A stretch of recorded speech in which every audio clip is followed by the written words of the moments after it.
Development oriented politics करते हैं। हम लोगों का घर का जो दरवाज़ा है सुबह के 6 बजे खुल जाता है और सबके लिए खुलता है, ऐसा नहीं खाली मंत्री विधायक के लिए, आम जनमानस के लिए।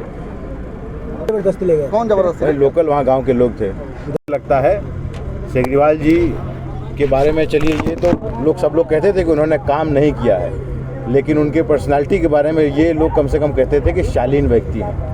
लेकिन अभी जिस प्रकार से हमने उनका इंटरव्यू देखा, तू तड़ाक की भाषा का इस्तेमाल कर रहे हैं कि लोग थूकेंगे मुंह पे, ये आंखें ख़राब हो गई हैं, आंखें चौंधिया गई हैं, है ना, कि सोना का चम्मच लेके पैदा हुए और ये सब चीज़। भाई सोना का चम्मच हम मान लेते हैं कि लेके पैदा भी हुए, तो इसमें हमारी कोई गलती है?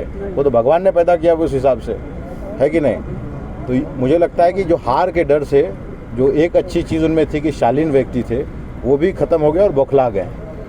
ये भी मुद्दा बन रहा है पूरे लोकसभा क्षेत्र जो महाराजगंज का है कि जो विपक्ष है वो ये मुद्दा बना रहा है कि कहीं ना कहीं बाहरी और भीतरी का भी मुद्दा बना रहा है। इसके ऊपर क्या कहें? बहुत बार आप मंच से बोल चुके हैं। बार बार हम अपने काबिल बीजेपी के समर्थकों से कहना चाहते हैं कि भाई सबसे पहले जाके आप मोदी जी का प्रोटेस्ट करिए, क्योंकि वो बनारस से चुनाव लड़ रहे हैं, वो गुजरात के रहने वाले हैं, उनका क्या लेना देना है बनारस से? हम बिहार के लोगों का तो हो भी सकता है बिहार बनारस से लेना देना, एक ही जैसा कल्चर है ना, एक ही त्यौहार हम लोग मनाते हैं, एक ही लोग वहाँ रहते हैं। मैं तो यहाँ बिहार का बेटा हूँ और हमारी जो नानी थी, हमारी मदर की जो नानी थी, वो यहीं की थी, छपरा की थी। तो यहाँ का तो खून भी हमारे अंदर है। अभी तक आपने महाराजगंज लोकसभा क्षेत्र की जितने विधानसभा के क्षेत्रों में आपने घूमे, आपको क्या लगता है क्या ज़रूरत है इस क्षेत्र को, जो मतलब क्या आवश्यकता है? एकदम फर्स्ट प्रायोरिटी होगी जब आप सांसद बनेंगे तो? मुझे लगता है जब क्षेत्र आप घूमिए तो ऐसा लगता है कि हम लोग 1980 के भारत में घूम रहे हैं। आज का भारत ये नहीं दिखता 2024। कैसे आपको लगता है कि 1980 के भारत में? सब जगह उबड़ खाबड़ सड़कें हैं, है ना। कहाँ आपको सड़कें उबड़ खाबड़ लगी? जहाँ मैं जा रहा हूँ सब जगह गांव की सड़कें 80% पूरे क्षेत्र की 80% सड़कें उबड़ खाबड़ हैं यहाँ पर। और मुझे भी सब जगह पहुँचने में इसलिए सब जगह देरी हो रही है। जहाँ तक शिक्षा व्यवस्था हो, स्वास्थ्य की सुविधाएं हों, जो कनेक्टिविटी है, अब जैसे पूरे देश में आप कहीं घूमिए तो छपरा का आदमी महाराजगंज के आदमी को कहीं मिल जाए, मुझे कहाँ घर पर बोले कि छपरा घर पर, है ना। लेकिन महानगरों से कनेक्टिविटी बिल्कुल भी नहीं है। दिल्ली हो, बॉम्बे हो, यहाँ तक कि राजधानी पटना, बिहार की राजधानी से पैसेंजर ट्रेन नहीं है, उसकी बड़ी डिमांड है यहाँ के लोगों की।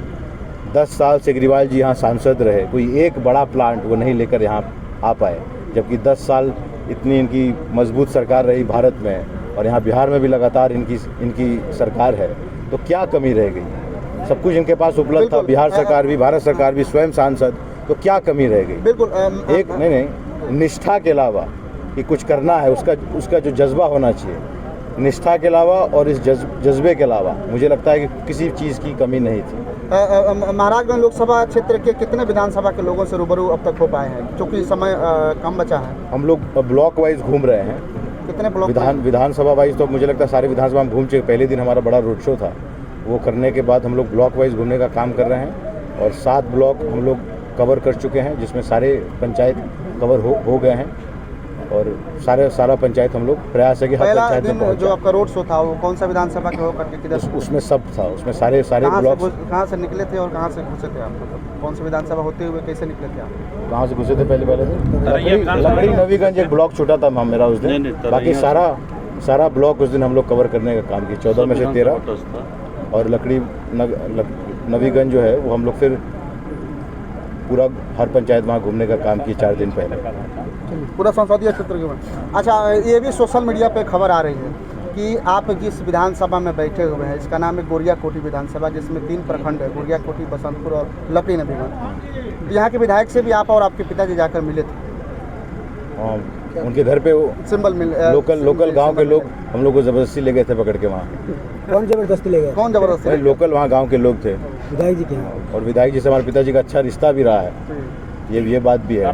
एक फोटो भी आया था सोशल मीडिया पर जिसमें आप और आप पिताजी आपके बैठे हुए हैं, यहाँ के स्थानीय विधायक देवस्कांत सिंह जी बैठे हुए हैं, तो क्या सच्चाई है उस फोटो में? गए थे उनका अच्छा संबंध रहा हम लोगों से। अच्छा, आपका संबंध रहा? फिर बीजेपी के लोगों ने लगता है उनको डांटा फटकारा कि पार्टी से निकाल दूंगा, ये कर दूंगा, वो कर दूंगा, तो बेचारे अपना मेरे खिलाफ घूम रहे हैं सब जगह।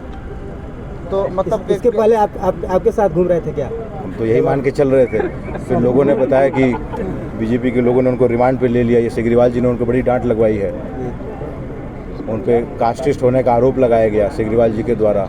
अभी नॉमिनेशन भी मेरे एक कुशवाहा समाज के साथी लड़ रहे थे, उनका नॉमिनेशन भी रद्द करवा दिया। आपके कहने के अनुसार विधायक जी मतलब आप लोग के साथ ही हैं? बेचारे अंदर से तो है, लेकिन अब फंस गए तो रिमांड पे ले लिया भाजपा। स्थानीय विधायक गोरिया कोटी छोड़िए ना, विधायक के साथ मतलब आपके साथ में हैं, अगर लोग हमारे साथ हैं वहाँ के। अब विधायक जी को क्यों इतना ऑलरेडी चुनाव लड़ने से पहले भी आपके पिताजी वहाँ आते जाते थे विधायक के यहाँ? हाँ, अच्छा रिश्ता रहा हम लोगों का, बहुत ही प्रतिष्ठित परिवार से आते हैं। लेकिन अब सिग्रीवाल जी ने ऐसा कर दिया उनके साथ, वही जिस फोटो की आप चर्चा कर रहे हैं, अब समझ सकते हो आप लोग पॉलिटिक्स। सर आखिरी सवाल ये है, लोगों के जहन में ये बात चल रही है कि आकाश सिंह, देखिए बीजेपी के जितने भी लोग हैं, है ना, जो हमारी बिरादरी से आते हैं, सारे लोग हमारा समर्थन कर रहे हैं, कुछ लोग खुलकर भी कर रहे हैं। और बीजेपी के जो ऑफिस बेरर्स वगैरह हैं वो लोग इंटरनली कर रहे हैं।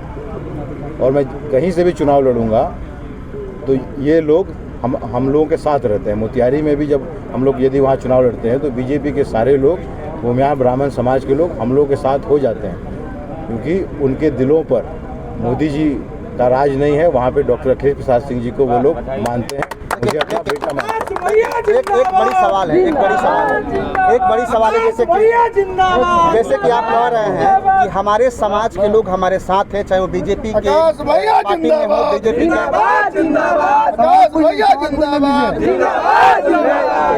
बीजेपी के पार्टी में हो, बीजेपी में हो या बीजेपी से बाहर हो, जो भी हमारे कास्ट के लोग हैं वो हमको सपोर्ट कर रहे हैं, जैसे आप अभी कह रहे हैं। लेकिन जो हमको ज़्यादा मानते हैं ना मोदी जी से, इसलिए बिल्कुल आपको ज़्यादा मानते हैं। जो राजपूत समाज के लोग हैं, जो पहले राजद को वोट देते थे, राजद को मतलब किस पार्टी में थे, वो लोग भी अब एक हो गए हैं कि नहीं, अभी जो भूमिहार एकजुट हुए हैं तो राजपूत भी एकजुट हुए हैं। वो भी कह रहे हैं कि हम लोग हो गए तो हम क्या करें इसमें? अच्छा है, हो जाए। कुछ लोग हमारे साथ भी हैं।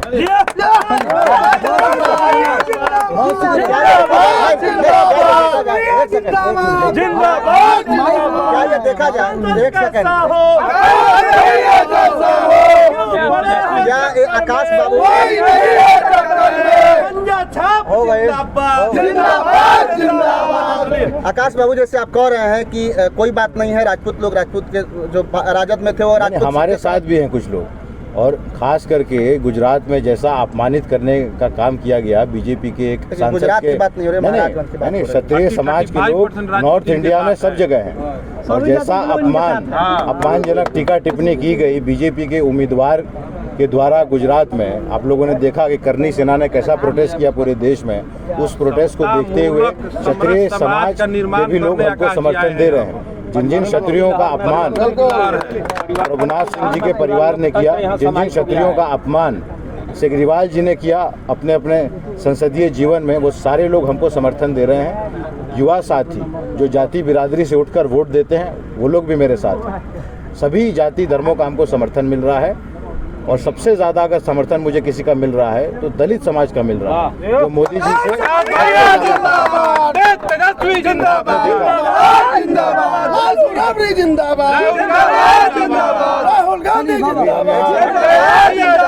यहाँ बैठे हुए बड़ी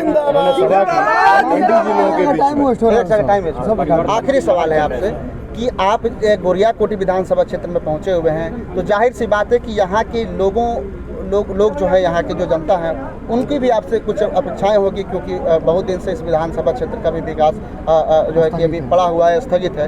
तो यहाँ के लोगों के लिए आप क्या कहेंगे? उनकी भी उम्मीदें कहीं ना कहीं आपसे जुड़ी हुई है और वो भी इंतजार में होंगे कि अगर परिवर्तन होता है महाराजगंज में तो आकाश बाबू हमारे लिए कुछ ना कुछ, गोरिया कोटी के लिए कुछ ना कुछ। हमारी जो पृष्ठभूमि है, हमारे पिताजी को पूरे बिहार के लोग जानते हैं। हम लोग डेवलपमेंट ओरिएंटेड पॉलिटिक्स करते हैं। हम लोगों का घर का जो दरवाज़ा है सुबह के 6 बजे खुल जाता है और सबके लिए खुलता है। ऐसा नहीं खाली मंत्री विधायक के लिए, आम जनमानस के लिए।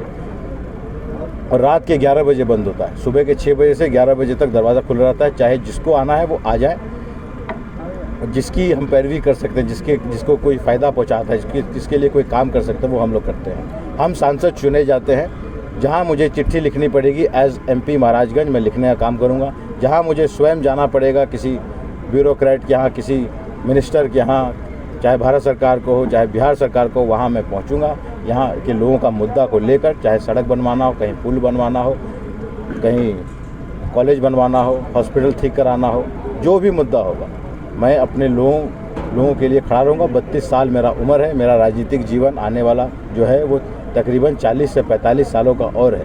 तो जो प्यार, मोहब्बत, सम्मान यहाँ के लोग मुझे दे रहे हैं, हम उसको खोना नहीं चाहते, इसलिए हम काम करेंगे। और हमारा जो ट्रेनिंग है, जो अपब्रिंगिंग है, वो भी प्रो पीपल है। मेरी जो परवरिश हुई है, हमारे पिताजी के पास समय तो था नहीं कि बेटा बेटी के साथ गुजारें, तो हमारी पॉलिटिकल जो परवरिश हुई है उस पॉलिटिकल कार्यकर्ताओं ने ही की है।